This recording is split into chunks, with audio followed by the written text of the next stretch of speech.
Start tayo sa Hebrews verse 1 na tayo bilang mga mananampalataya na dapat talaga ay sabi dito sa verse 2 ay looking unto Jesus, di ba? Dito pa lang may punto na dito na dapat tayo ang ating buhay na tayo ay mga totoong naligtas ay lagi talaga tayong nakatuon sa ating Panginoong Jesucristo. Kasi ang daming mga Kristiyano ngayon na talagang tisod. Diba? Talagang tisod, talagang andon yung panghihina, panglupaypay. Diba? Kasi nakatingin kasi sa tao Diba? Huwag tayong titingin sa ating mga tao, sa ating mga kapwa mananampalataya. Kasi matitisod talaga tayo. Dahil tao lang Iba talaga pagka ang sabi dito sa Hebrews 1, ang akin palang pamagat ay looking and consider the works of Christ. Ang sabi dito sa verse 1 sa Tagalog, dahil binasa ko nga sa English, Tagalog naman ako ngayon. Verse 1, dahil dito nakikitang tayo rin ay napapalibutan ng napakakapal na ulap ng mga saksi. Itabi natin ang bawat pabigat at ang kasalanan na napakadaling kumugub sa atin at takbuhin natin na may katyagaan ang takbuhin na nasa ating harapan. So, kapatid, kasalanan talaga ang sa isang Kristiyano kung bakit hindi siya makakatakbo, di ba? Yung paglago natin bilang mga Kristiyano ay ang pumipigil ay kasalanan, di ba? Ang kasalanan ang pumipigil bakit ang isang Kristiyano ay hindi siya makakatakbo sa kanyang takbuhin. Dahil bawat isa sa atin, kung tayo ay naligtas, may mga takbuhin na tayo na binigay sa atin ng Panginoon. May mga basta isang company na binigyan ka ng tawag nito, binigyan ka ng tungkulin na, 'di ba? Na kanya-kanyang tungkulin. Ako bilang driver, siyempre magda-drive lang ako. 'Di ba? Ganun po ang tayo bilang mga ligtas na may kanya-kanya tayong takbuhin na bilang mga Kristiyano. At ano ang pumipigil? Ang sabi dito na itabi natin ang bawat pabigat. Ito kasalanan to Ang tinutukoy dito, bawat pabigat, kasalanan. Itong mga pagkasalanan natin nagagawa sa araw-araw. Pabigat at ang kasalanan na napakadaling kumubkob, 'di ba? Kasalanan ng napakadaling kumubkob, 'di ba? Ito yung sanhi bakit ang isang Kristiyano ay mabagal yung kanyang paglago. Dahil nga ang ilan sa mga Kristiyano ay namumuhay pa rin sa kasalanan, 'di ba? At takbuhin natin na may katyagaan at takbuhin na nasa ating harapan. Meron talaga tayong mga kanya-kanyang tungkulin. 'Di ba? Mayroong tayong ganyang tungkulin at minsan ang isang Kristiyano ay nasusunod pa ang gusto ng ang kanilang mga sarili, 'di ba? Sa halip ay sa Diyos. 'Di ba? Lagi tayong kung hindi ka talaga sa mga online devotion ni Missionary Anton ay masakit, no? Pag hindi ka talaga tawag ito, yung bang ang puso natin hindi pa natuturuan, hindi teachable heart, masakit dahil totoo talaga pagka bumana talaga si Missionary Anton sa devotion, talagang ihanda natin sa sarili natin kasi talagang masasaktan talaga tayo. At salamat sa Panginoon na patuloy may nagpaalala sa atin, ba? Hindi naman si missionary nagpaalala sa atin eh. Kasi ang tinuro naman ni missionary Anton is the Word of God. Yes. Hindi siya nagpapaalala sa atin, kundi ang Diyos. Amen. Ang Diyos ang nagpapaalala sa atin. Diba? Sa panahon natin ngayon na maraming mga Kristiyano na imbis na maglingkod sa Diyos na mas nasusunod pa ang ating mga gusto natin. 'Di ba? Ito yung sinasabi dito ni Apostol Pablo na kasalaanang napakadaling kumubkob sa atin, 'di ba? Ang pagpigil sa isang gawain ng isang Kristiyano ay bakit napipigilan dahil nga sa kasalanan na mas inuna pa niya yung paglilingkod sa sanlibutan, 'di ba? Imbes na sa Panginoon. 'Di ba? Kaya kasalanan ang pumipigil sa isang Kristiyano bakit mabagal yung kanyang paglago, 'di ba? Kasi minsan may mga Kristiyano pa na namumuhay pa talaga sa laman, 'di ba? Sa kanyang laman. At paano tayo makakatakbo sa ating takbuhin? O dito sa verse 1 ay sa verse 2 dito na ko kumuha ng ito. Number 1 is looking unto Jesus. Siyempre, ito yung number 1. Paano tayo makakatakbo sa ating takbuhin? Looking unto Jesus, 'di ba? Lagi natin titingnan si Kristo. 'Di ba? Wag kang magdepende sa kapwa mo mananampalataya, 'di ba? Tisod ka talaga kapag kapwa ka mananampalataya kasi hindi naman lahat ng mananampalataya ay yung talagang meron pa rin yung mga ginagawa na nakakatisod, 'di ba? Halimbawa sa isang local church, 'di ba? Meron lang kapatiran na nakita mong hindi maganda ang 'di ba? Parang ayaw ko na rin kasi tingnan mo yung kapatiran, tingnan mo yung isang kapatiran natin, 'di ba? Kumbaga nakita na hindi maganda yung ginagawa, okay, nakita niyang sabi na lang natin na nagsusugal, 'di ba? Nagsusugal, halimbawa, nagsusugal pa rin siya, 'di ba? 'Di ba? Kung doon ka titingin sa kanya, matitisod ka, 'di ba? Kaya lagi tayong nakatingin talaga kay Kristo. Sa ginawa ni Kristo, yung tinarbaho ni Kristo doon sa krus, kung paano naghirap ang ating Panginoon. Doon tayo lahat nakatingin.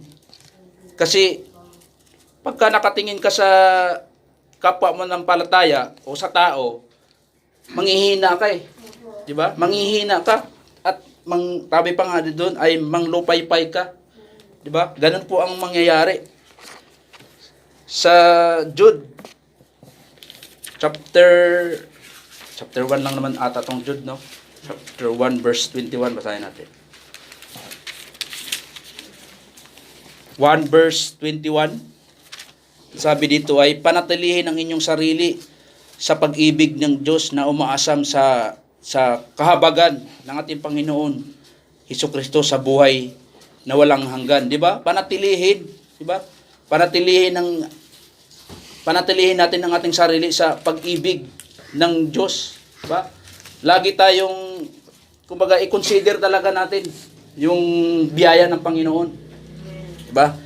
Yung kung paano tayo minahal ng Panginoon, 'di ba? Yung pagmamahal ng Panginoon na di talaga natin mahigitan. Ba? Yung binigay niya ng kanyang bugtong na anak, mga kapatid, di natin talaga mahigitan yung ganong ginawa ng ating Panginoon, 'di ba? Na binigay niya, sinakripice ng ating Panginoong Hesus ng kanyang sarili. 'Di ba? Para lang tayo, wala na nga tayong ginawa eh. 'Di ba? Wala na tayong ginawa, nanampalataya na lang tayo, napaka-easy na lang talaga ang kaligtasan. Pero kung hindi mo unawaan, ayaw talaga unawain ng tao. Dahil hindi nga nila maunawain eh. Hindi nga nila maunawaan. Kaya ayaw nilang unawain. 'Di ba? Ganun lang 'yun. 'Di ba?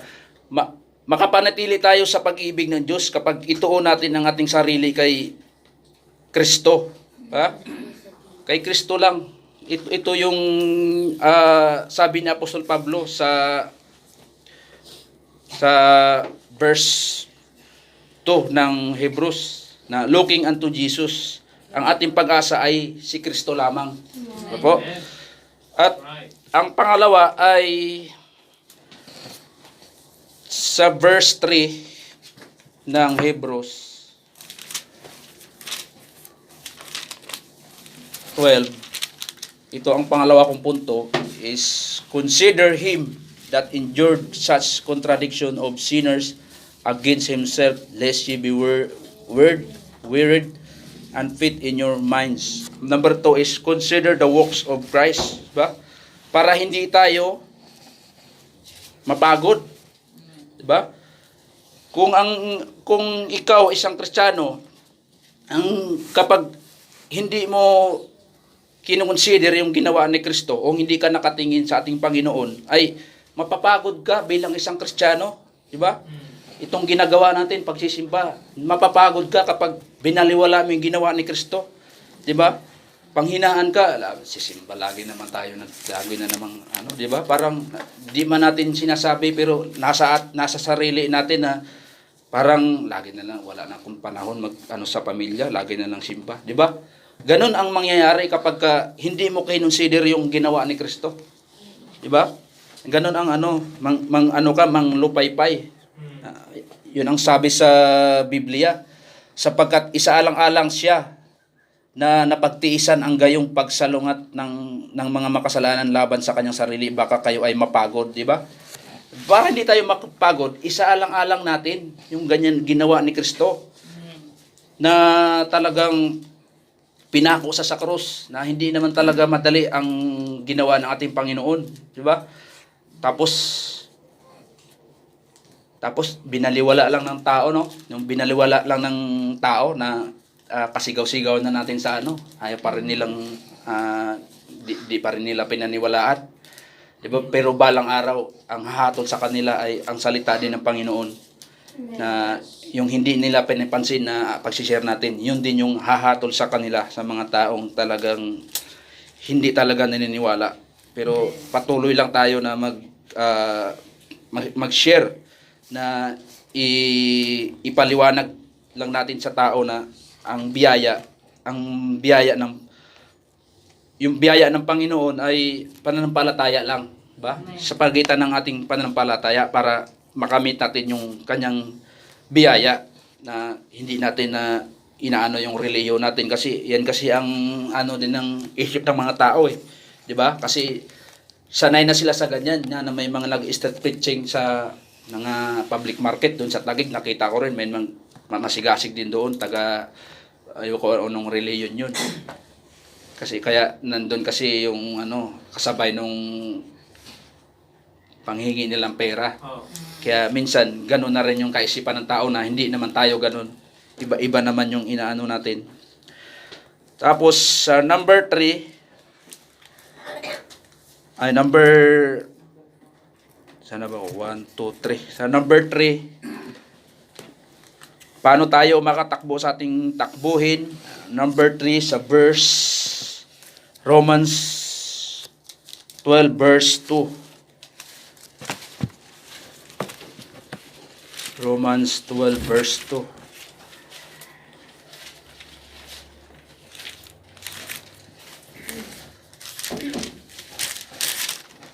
Romans 12 verse 2, at huwag makiayon sa sanlibutang ito, kundi kayo ay magbago sa pamagitan ng pagbabago ng inyong kaisipan, upang mapatunayan nawa ninyo kung ano yaong mabuti at katanggap-tanggap at sakdal sa kalooban ng Diyos. Be not conformed of this world. Ito po yung number 3. Be not conformed. Wag na tayong makiayon, di ba? Kaya nga may mga Kristiyano pa rin talagang isa rin to. Kaya hindi lumalago ang isang Kristiyano kasi nakipag-compromise pa kasi siya sa sanlibutan, di ba? Walang paglago. Paano ka lalago nga kung ikaw ay nakikiayon ka pa rin sa sanlibutan, di ba? Hindi talaga lalago ang isang Kristiyano kung nakikisama ka pa rin sa mga katrabaho mo o kabarkada mo na gusto mo lang, ayaw mo lang silang magalit, ayaw mo silang magtampo, sinasamahan mo. Di ba? Na hindi naman magawa, ganda yung ginagawa. Na ba? Imbis na linggo ngayon, naiimbita ka ng ayaw mo lang magtampo ba? Di ba? Basta nasusunod talaga yung barkada mo. Di ba? Huwag tayong makipag-compromise. Be not conform of this world. Di tayo makipag-compromise dito sa ginagawa ng sanlibutan. Ba? Kaya isa din yan sa dahilan ng isang Kristiyano bakit hindi siya lumalago. 'Di ba? Hindi naman nakikita ng ating pastor o nating kapwa manampalataya, pero nakikita ng Panginoon. 'Di ba? Dahil ikaw hanggang ngayon nakipag-compromise ka pa rin. Kahit hindi ka nagkipag-compromise sa mga ginagawa nila o yung mga joke nila, nakikisama ka pa rin, di ba? Yung mga joke nilang walang kwenta, yung mga joke nilang mga laswa, di ba? Tumatawa ka pa, ibig sabihin, nakikipag-compromise ka pa, di ba? Kaya hindi lumalago talaga isang Kristiyano kapag sa tao lang tayo nakatingin, kapwa man ng palataya, dapat sa Diyos. Sa Diyos tayo tumingin. Sa Diyos tayo i-consider, isaalang-alang natin yung ginawa ni Kristo. Tingnan mo, kapag ganun ang ginawang Kristiyano, talagang lalago siya. Kasi wala siyang pakialam sa paligid eh. Sa pagpasok ng church niya, sisimba ko kasi, ba? Mahal niya yung Panginoon. Magsisimba siya dahil yun na lang yung niya sa Panginoon na siya iniligtas. Ganun dapat ang kaisipan natin. Huwag tayo magsimba para ma-perfect attendance tayo sa church. Kung ganun lang ang ang motibo mo, huwag ka na lang mag-church, di ba? Dapat ang pag-church natin ay laging nakatuon sa ating Panginoon, kay Kristo, di ba? I-consider natin consider the works of Christ. Tapos, number 4, sa Acts, number 4 ko. Sa Acts 20, tulog na. Acts 20 verse 24. Sabi dito, datapat walang isa man sa mga bagay na ito ang nakatitinag sa akin, ni hindi ko ibinibilang ang aking buhay na mahalaga sa aking sarili, upang matapos kunawa ang aking tungkulin na may kagalakan at ang misteryo na tinatanggap ko sa Panginoon, ni Panginoong Hesus, na patutuhanan ang ebanghelyo ng biyaya ng Diyos. Ang number 4 ay huwag nating pakamahalin ang ating sarili, kasi sabi nga ni Apostol Pablo dito sa 24 verse 24 ng Acts 20 verse 24, datapat walang isa man sa mga bagay na ito ang nakatinag sa akin, ni hindi ko ibinibilang ang aking buhay na mahalaga, di ba? Hindi mahalaga ang buhay ni Apostol Pablo. Ba, yung buhay niya, yung buhay natin sa laman, dapat wag natin itong masyadong pahalagahan. Wag naman yung totaling wag mo nang pahalagahan, kasi kung nasagasaan ka, di ka na naiwas, di naman mahalaga, hindi na matay ka na. O kumbaga, ang ibig sabihin nito, wag na nating masyadong pahalagahan, di ba? Na ang sabi nito, upang matapos ko nawa ang aking tungkulin na may kagalakan, di ba? Ang gusto talaga ni Apostol Pablo, hindi niya na tinitingnan kung ano mangyari sa kanyang sarili, sa kanyang physical na katawan, di ba? Maganap lang niya yung tungkulin niya, na maibahagi lang niya yung ebanghelyo.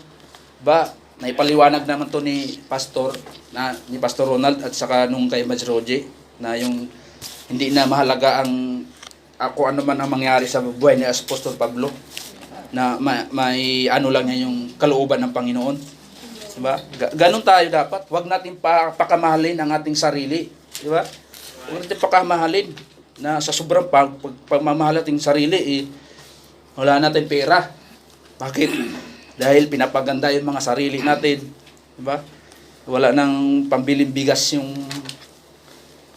wala nang kinakain mga anak mo dahil sa pagpapaganda ng mukha mo, di ba? Dapat wag na natin pakamalin ang ating sarili.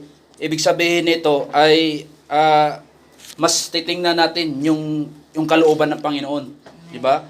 Mas yun ang bigyan natin ng kahalagahan. At sa Mark So Mark 8, verse 36.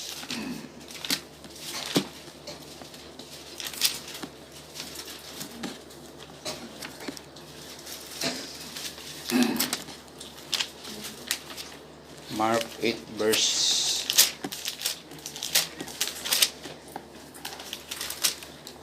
36. Sapagkat ano ba ang mapapakinabangan ng isang tao kung makamtan niya ang buong sanlibutan, may iwawala ang sarili niyang kaluluwa, ba? Wala na.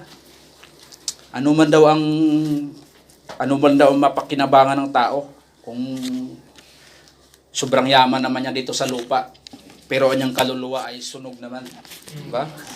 Kaya papakahamahalin mo ba ang yung katawan kaysa yung kaluluwa na mapunta sa impyerno? O saan tayo, 'di ba? Kung minahal mo masyado yung sarili at pinabayaan mo yung gawain ng Panginoon.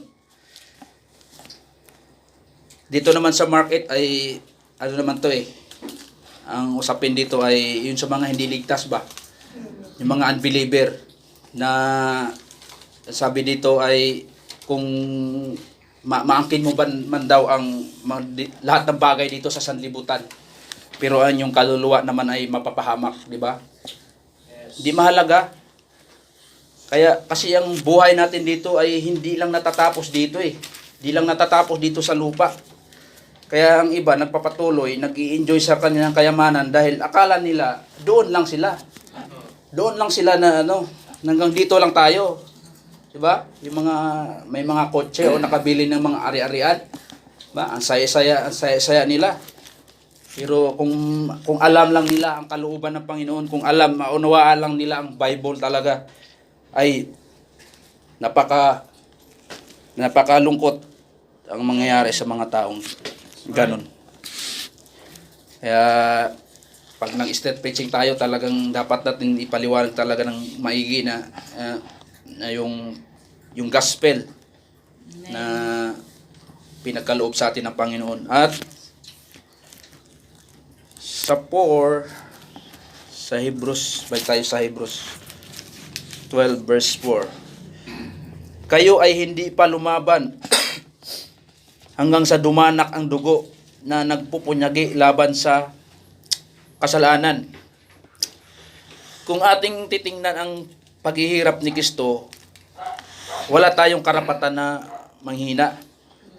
Kasi sabi nga ito, kayo ay hindi pa lumaban hanggang sa dumanak ang dugo na nagpupunyagi laban sa kasalanan. Hindi naman natin ito danasin Si Kristo lang ang dumanas nito. Diba? Kayo ay hindi pa lumaban. Hindi pa man tayo lumaban ng ganito katindi. Yung talagang pinako tayo sa cross. Diba? Saan tayo lumaban? Sa ating magulang. Doon lang tayo lumaban. Diba? Yung mga pasaway tayo noon. Pero itong nangyari kay Kristo ay hindi natin ito maranasan. Kaya sabi nga nito, kayo ay hindi pa lumaban hanggang sa dumanak ang dugo na nagpupunyagi laban sa kasalanan. Diba?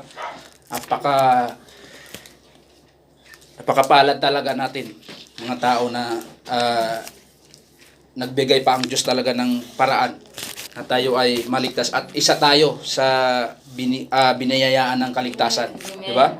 At hindi pa uli ang lahat. Buti nga tayo hindi pa uli ang lahat Kasi, di ba? Kung namatay tayo at doon natin nalaman yung kaligtasan, doon na natin pinagsisihan sa impyerno pala. Di ba? Na wala mang nag-share sa akin dito. Meron, hindi mo lang pininiwalaan. Di ba? Meron nag-share sa iyo, hindi mo lang pininiwalaan. Di ba? Busy ka sa cellphone mo habang may nag-share. Di ba? Busy ka sa papanonood kung mga ano habang may nag-share. Busy ka sa paglalaba habang nag-share. Di mo naman lang binigyan ng panahon, di ba? Nga na may nag-share ng kaligtasan. Hindi man natin naranasan ang nangyari ng ating Panginoong Hesus, diba? I-consider na lang natin na siya ay naghirap para sa atin, diba? Di man natin naranasan, i-consider na lang natin, diba? Isa lang alang na lang natin yung ginawa ni Kristo. Diba? Looking unto Jesus, the author of our finish. Paano ba? Looking unto Jesus, the author and finisher of our faith. Diba? Yan na lang. Talaga, yan lang technique sa isang Kristiyano para tayo lumago. Diba? Amen. Kasi normal naman talaga sa Kristiyano na magkakasala eh. Diba? Kasi kung naligtas ka at hindi ka nagkakasala, hindi yung kasalanan na yung niligtas ni Kristo, yung pagkakamali natin araw-araw. Kung hindi na mangyari sa atin yan, ay hindi na natin kailangan tong Bible. Wala nang preacher, ba? Wala nang pastor, ba? Para na tayong bidaks, wala nang pastor. Hindi na to kailangan kasi Amen. perfect ka na eh. Yeah. Ba? Perfect ka na eh. Hindi ka na nagkakasala, pati yung katawan mo, di ba? O hindi na to kailangan na wala nang preacher, wala nang Bible. Kaya nga may Bible na pagkatapos nung naligtas tayo at patuloy pa rin ang sulat ni Apostol Pablo para tayo ma-edifying o tawag nun. Basta doon, ma-edifying. Maging sakdal ba? Sa kabanalan. Yung ating testimony, banal na tayo dahil ang ating kaluluwa ay ligtas na. Pero yung banal na magpakabanal, yung testimony natin. Di ba? Yun yun.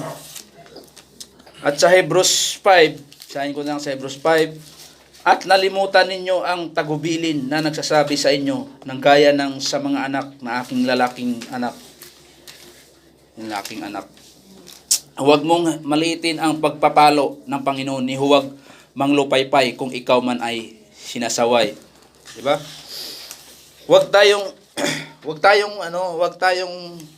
manghina, huwag tayong matitisod. O huwag tayong magtatampo sa Panginoon kapag sinasaway niya tayo, di ba? Kung hindi ka pala sinasaway, hindi ka anak ng Diyos. Amen. Di ba?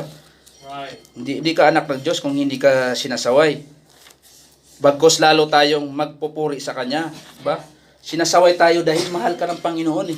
Di ba? Maraming paalaala ang Panginoon sa atin. Kaya minsan may mga nangyari sa buhay sa atin, pagpapalo ng Panginoon. Diba? Siguro may ginagawa ka na hindi kalooban ng Panginoon. Diba? Kung hindi ka na mahal ng Panginoon, pabayaan ka ng Panginoon. Kasi hindi ka naman pala anak ng Panginoon. Eh. Diba? Ganon yung magulang natin. Mahal tayo, kaya pinapalo tayo. Amen. Diba? Ganon po ang Panginoon. Kaya wag tayong matitisod. Diba? Magpapasalamat pa nga tayo eh. Na nakakarinig tayo ng mga online preaching sa mga devotion na tumatama talaga sa'yo. Talagang sumasakto sa'yo, walang labis walang kulang. Talaga, tumatama talaga yung mga preaching ni Missionary Anton. Di ba? Naitatama yung mali natin. Di ba? Ganon ang, mahal ka ng Diyos.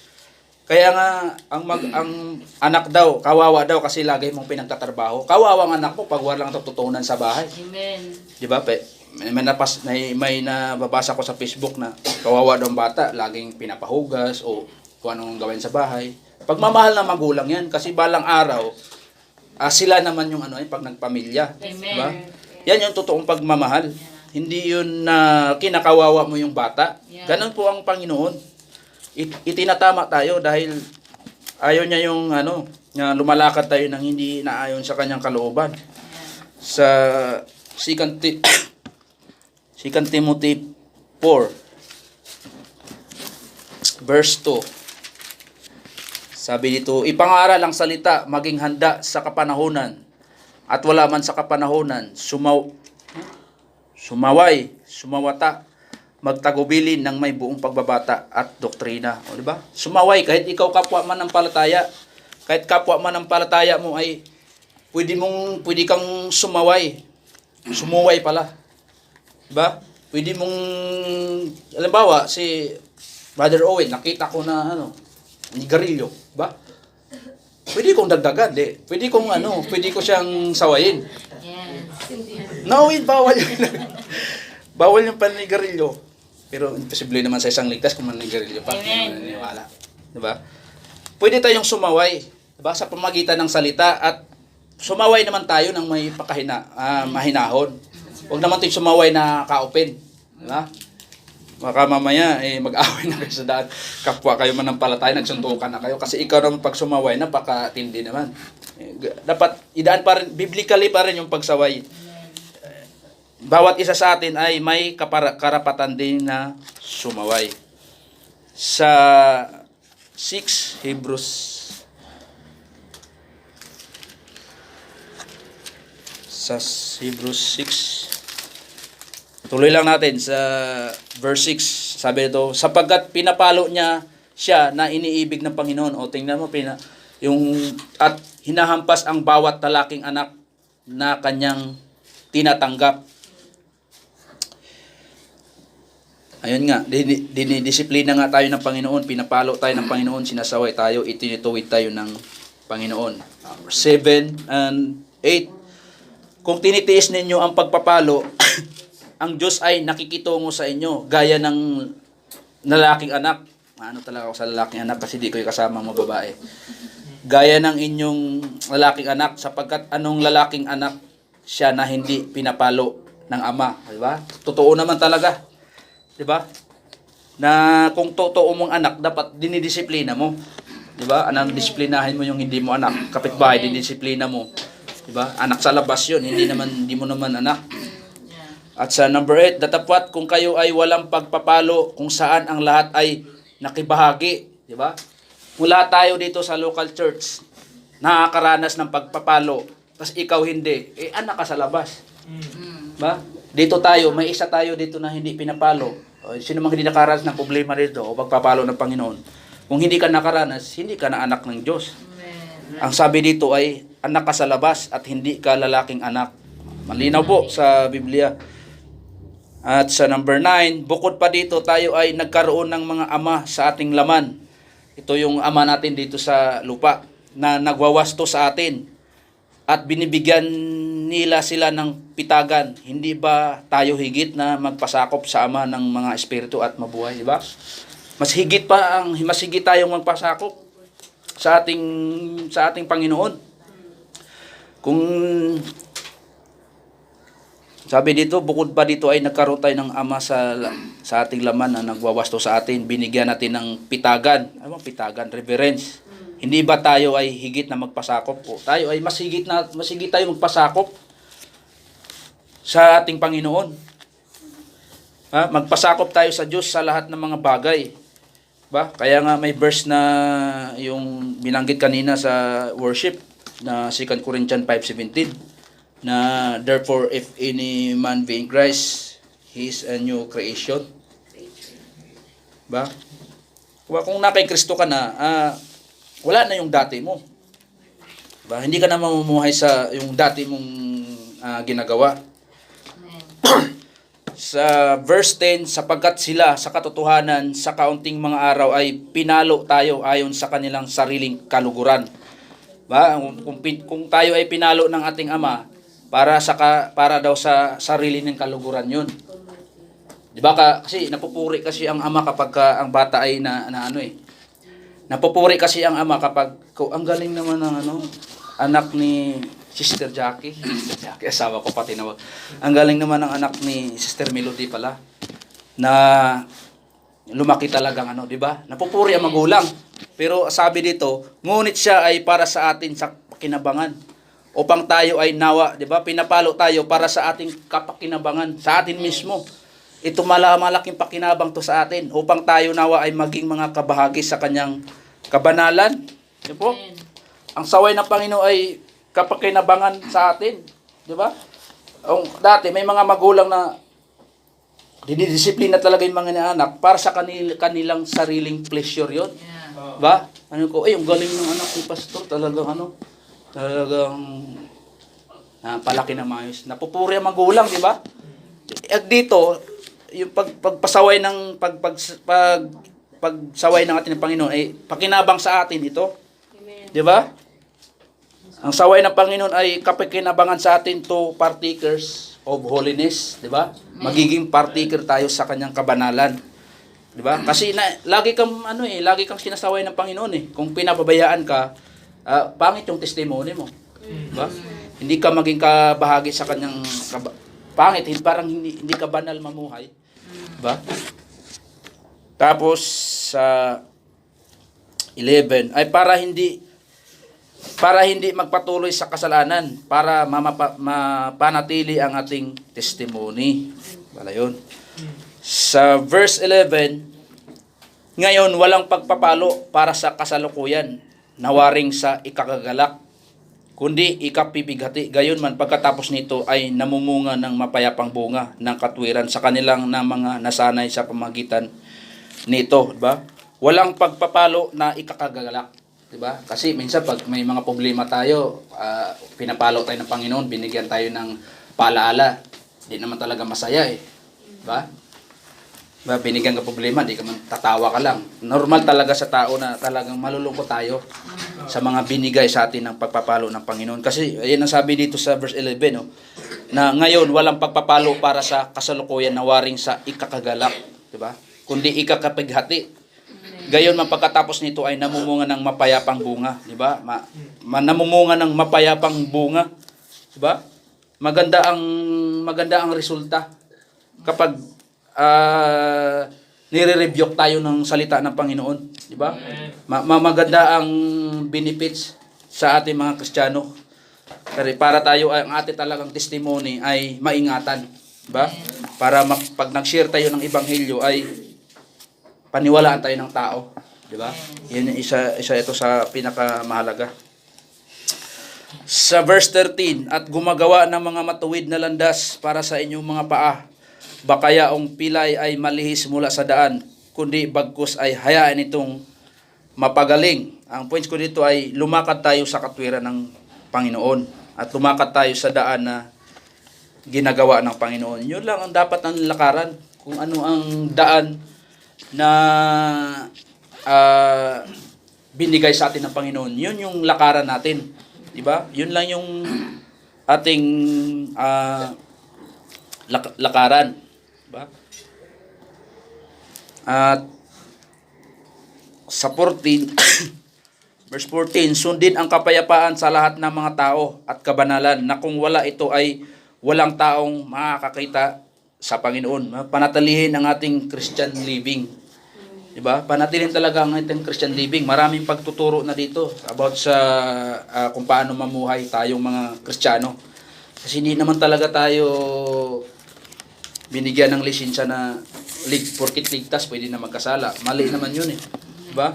Patuloy tayong mamuhay ng naayon sa kalooban ng Panginoon. Diba? Panatilihin ang ating Christian life para sa ito ang makita sa atin ng mga tao, di ba?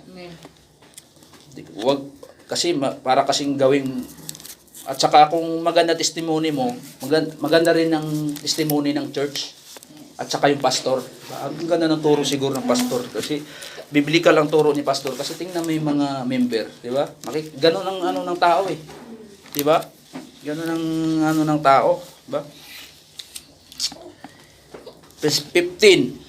Nag-iingat na may pagsisikap, baka mabigo ang sinumang tao sa biyaya ng Diyos, baka ang anumang ugat ng kapaitan na lumilitaw ay gumagambala sa inyo, at sa pamamagitan nito ay marami ang madungisan, ba? Huwag tayong dapat talaga hindi tayo nag-iingat talaga tayo, at huwag tayong magbigay ng anumang kakatitisuran sa tao. Diba? Yan ang sinasabi dito, na mag-ingat na may pagsisikap, baka mabigo ang sinumang tao sa biyaya, diba? Mabigo ang tao sa biyaya, yung biyaya niya, yung kaligtasan. Diba? Mabigo ang tao kapag pangit ang pinapakita mo, na sinasabi kang ligtas ka. O, ligtas ka tapos pares lang pala tayo uminom. O, hindi niya napakinggan yung ebanghelyo. Kaya bigo siya sa biyaya ng Diyos. Baka anumang ugat ng kapitan ay lumilitaw na gumagambala sa iyo, di ba? Hindi ka rin mapatatahimikin kapag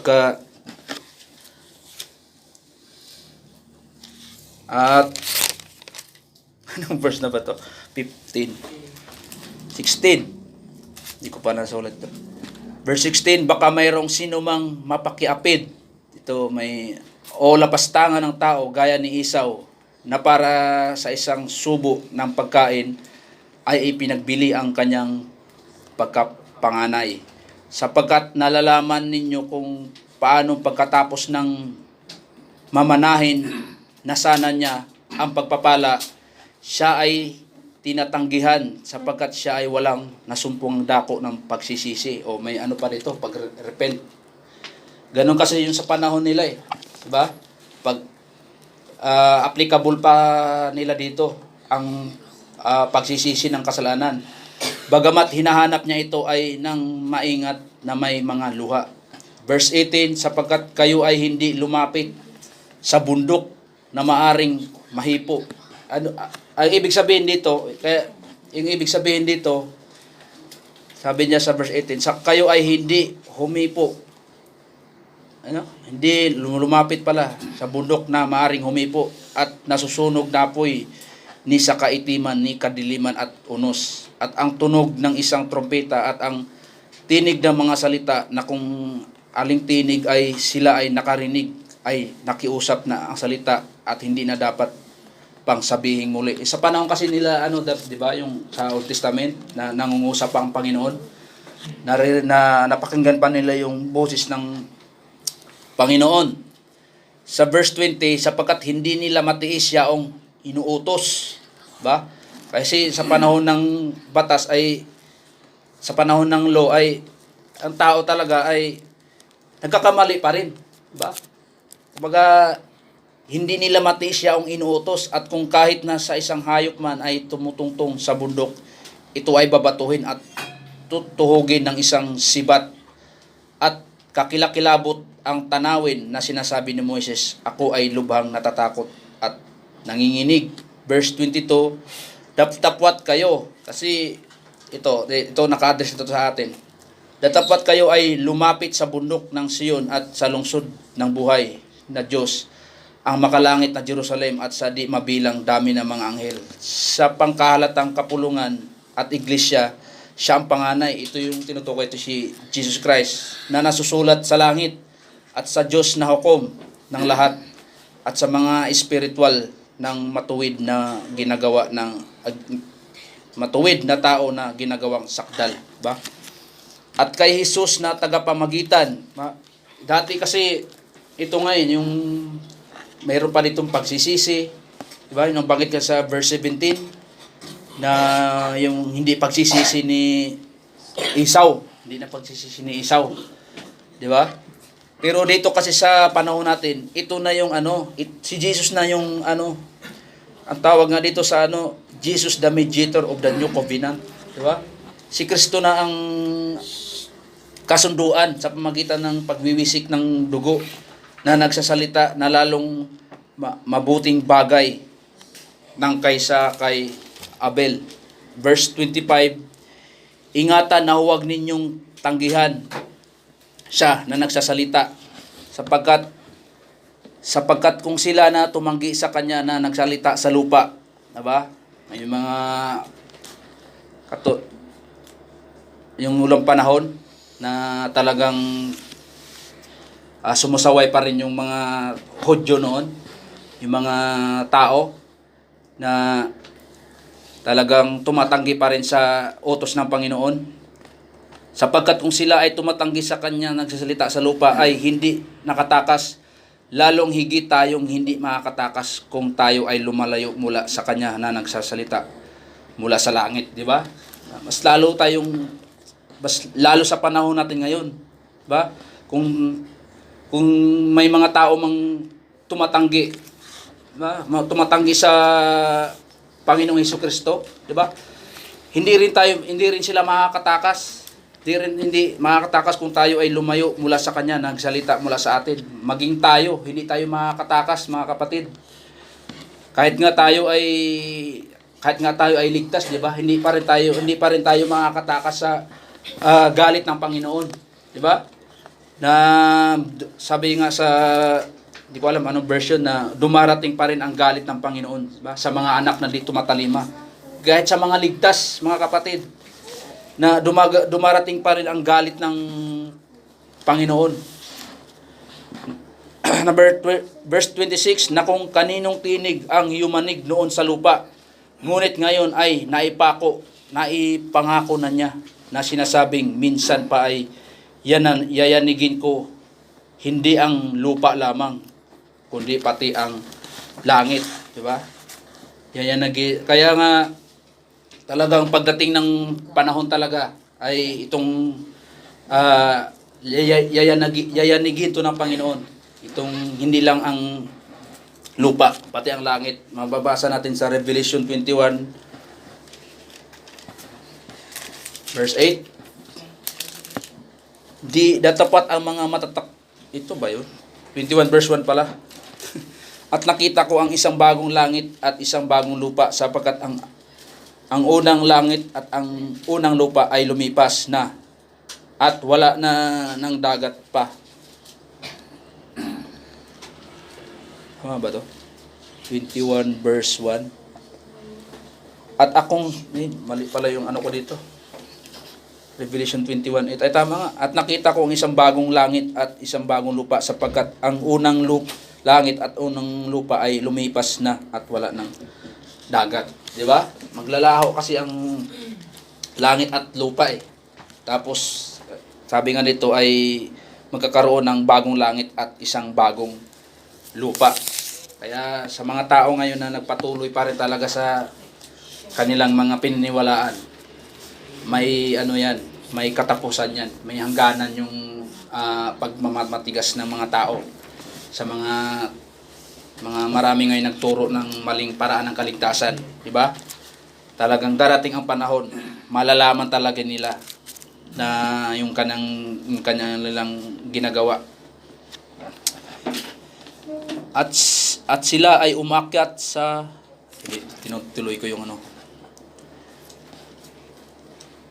Verse 26, na kung kaninong tinig ang tapos na 27 at ang salitang ito minsan pa ay nagpapahiwatig na ang pag-alis niya ang mga bagay na nayanig gaya ng mga bagay na ginagawa, di ba? Yung mga bagay na ginagawa ng tao. Di ba? May mga mawawala to. Yung mga kung ano mga bagay dito sa mundo. Pero upang yaong mga bagay na hindi maaring mayanig nawa ay manatili. Siyempre, ito yung bagay na makalangit, di ba? Ito yung halimbawa, itong katawan natin, di ba?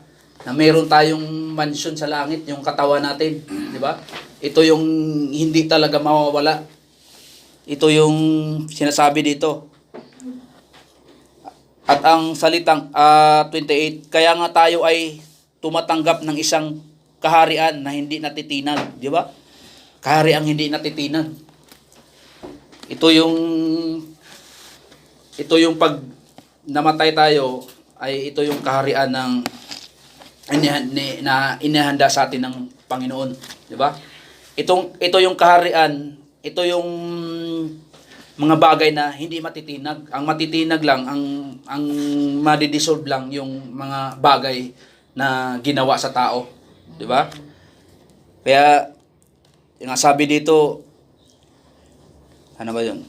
Upang atin nawang kaya nga tayo ay tumatanggap ng isang kaharian na hindi manatitinag, ay hayaan tayong magkaroon ng biyaya upang atin nawang paglingkuran ang Diyos na katanggap-tanggap na may pitagan at makadiyos na takot. Verse 29, sapagkat ang ating Diyos ay isang tumutupok na apoy. Diba? Ito ang talagang ang Diyos natin ay siya yung hukom. Diba? Tumutupok na apoy. Diba? Kasi pagdating ng panahon talaga, pag yung final judgment na, ay andyan na. Diba? Sisirain niya na yung mga bagay dito sa lupa. Diba? Mag-uulan na to ng apoy. Diba? Sisirain to at ano siya ng bagong lupa at yung binasa natin kanina sa Revelation 21 verse 1. Diba? Ay, ito yung hindi nasisira eh. Yung katawan natin, ba, na inahanda sa langit. Ito yung mananatili. di ba? Ito yung hindi masisira. Na pag namatay tayo at tayo ay ligtas ay tawag nito, papalitan yung katawan natin na hindi nasisira, na hindi nabubulok, di ba? Ito yung sinasabi na magkakaroon tayo ng mansion. At hindi ito mansion na yung akala natin dati ay literal na mansion, may hollow blocks, may finishing, may pinto, diba? Ito yung mansion, yung katawan natin na hindi na nabubulok habang buhay na tayo dun sa langit, diba? Wala nang pagsubok doon, diba? Ang wawasakin yung mundo, wawasakin ng Panginoon to. Ito yung sinasabi niya na wawasakin ang mga bagay na ginawa ng tao. Tapos yung wawasakan natin, di ba? Papakapalad natin mga kapatid na isa tayo sa nabiyayaan. Kaya mamuhay, ang gawin na lang natin ay mamuhay talaga tayo ng naayon sa kalooban ng Panginoon. Di ba? Yung verse ko kanina sa memory verse, ano ba yun? Kaya na-memory ko verse ko yun kasi isa rin siya sa supporting verse. Yung minimorize ko kanina 5 verse 9. Kaya nga kami ay nagpapagal upang maging narito o liban man, kami nawa ay maging katanggap-tanggap sa Kanya, di ba? Kahit wala tayo sa loob ng church, kahit wala tayo sa loob ng pamamahay, kahit sa labas, yung mga ginagawa natin ay katanggap-tanggap pa rin sa Panginoon. Di ba? Hindi lang dito sa loob ng church na nagbubuklat tayo ng Biblia, hindi lang tayo sa bahay na gumagawa ka ng, pero sa labas naman ng pangit ang testimony mo, di ba? Maging sa labas, dapat yung ginagawa natin katanggap-tanggap sa Panginoon. Di ba? Bukas, Lunes na naman, nandun tayo sa labas, tatrabaho ako, nandun sa aking company. Doon ako, dapat ang ginagawa ko doon, ako bilang Kristiyano ay mamuhay ako ng katanggap-tanggap sa Panginoon. Di ba? So, sa mga nagsa-sidecar, dapat katanggap-tanggap pa rin sa Panginoon. Di ba? Mga teacher, katanggap-tanggap pa rin sa Panginoon yung ginagawa natin. Oo, di ba? Mga anak natin, turuan natin na maging kasi mga anak ko rin, hindi disiplina. Unti-unti kong disiplina mahirap pala magdisiplina pag matigas ang ulo. Yes. Kasi itong mga anak ko minsan, hindi, ulo ka lang sa kasi kapag napabayaan mo na talaga, hindi mo natutukan, ay napapansin ko rin, lumalaki rin ang ulo. Parang lumalabas din yung pero normal na sa bata yan, pero dapat nandiyan tayong mga magulang na kasi pagdating sa cellphone kahit hindi pa full charge, tinatanggal. Makapaglaro lang, ganun ang bata Pero pagdating dito sa parang ayaw magbuklat ng Bible, kaya nga yan yung tinuturo sa kanila Tama magbuklat ng Bible, pero pagdating sa cellphone kahit hindi pa full charge, tinatanggal. Diba? Pero dapat talaga itinatama, kaya mga anak natin turuan natin. Amen. At patuloy tayong gumagawa para sa Panginoon, diba? Gawin natin ang kalooban niya, diba? Alam naman natin na hindi ka na magtatanong nga, sabi ng ating evangelist na kalooban pa ba ito ng Panginoon, diba? Alam natin ang kalooban ng Panginoon, nandyan na nga sa Biblia, diba? Nasa Biblia na hindi kalooban. Magpastor ka itong mga anak ko, baka hindi kalooban ng Panginoon. Kalooban ng Panginoon yun, kung pagpastorin mo yung mga anak mo, na bakit naman hindi, diba? Alam na natin ang kalooban ng Panginoon. Patuloy natin ipaunawa ang kanyang biyaya sa tao na hindi na tayo namumuhay sa batas. Nasa panahon na tayo ng biyaya. Yan ipaunawa natin sa tao, sa mundo, kasi sa kasalukuyan ganun talaga ang doktrina ng halos lahat ng church, by works. Diba? Kaya tayo naman na nakaalam ng katotohanan, ito yung ipaunawa natin. Na ayaw man nilang tanggapin, bahala na sila. Tapos lagi tayong nakatingin kay Kristo. Yun nga yung dito. Looking unto Jesus. Lagi tayong nakatingin kay Kristo at ingatan natin ang ating patotoo, di ba? Pag maganda kasi, kaya nga ito yung laging mababasa mo sa Bible yung testimony talaga natin. Wala namang ibang nais ng Biblia Yung testimony talaga natin, di ba? Ang nais ang puro ano rito, ang puro mensahe ay patungkol sa testimony natin. Bakit? Kasi sa kaluluwa, ligtas na kasi tayo. Di ba? Kaya ang mga message dito, puro sa testimony natin. Puro sa kaligtasan natin. Kasi nasa kasalukuyan tayo, nasa ano tayo, testimony, matawag no? Testimony, salvation of testimony. Ba? Kaya nga, yun yung patuloy paalala sa Biblia, sa salita ng Panginoon, na iingatan natin yung testimony natin, mamuhay tayo ng kalooban ng Panginoon. Yun na po, tayo ay manalangin. Panginoon, salamat po sa oras na ito. Salamat sa inyong mga salita na patuloy naming napakinggan.